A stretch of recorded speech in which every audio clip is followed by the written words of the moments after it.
హనుమత్ జయంతిని పిఠాపురం నియోజకవర్గంలో వాడవాడల భక్తులు ఘనంగా భక్తి శ్రద్ధలతో జరుపుకున్నారు.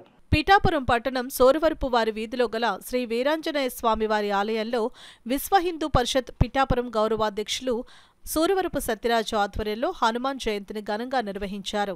స్వామివారికి ప్రత్యేక పూజలు, అభిషేకాలు నిర్వహించారు.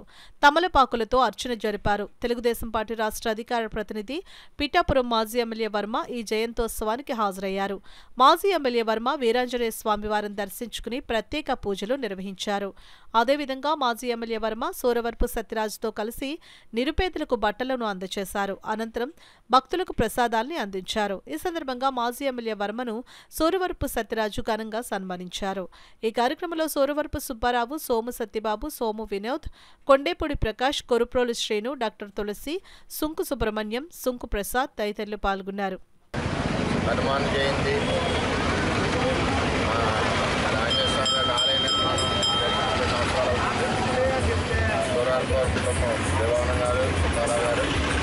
వీరందరి ఆధ్వర్యంలో ఈ యొక్క హనుమాన్ జయంతి చాలా చక్కగా భక్తిపూర్వకంగా భక్తులందరూ కూడా ఇవాళ దర్శనం చేసుకుని ఆంజనేయ స్వామి యొక్క ఆశీస్సులు ఈ నియోజకవర్గ ప్రజలందరికీ ఉండాలని, ఆంజనేయ స్వామి యొక్క ఆశీస్సులతో కూటమి అభ్యర్థి పవన్ కళ్యాణ్ గారు భారీ మెజార్టీతో గెలవాలని ఈరోజు స్వామివారికి అభిషేకం చేసి మరి ఆయన ఆశీస్సులు తీసుకోవడం జరిగిందని చెప్పి అందరికీ తెలియజేస్తారు.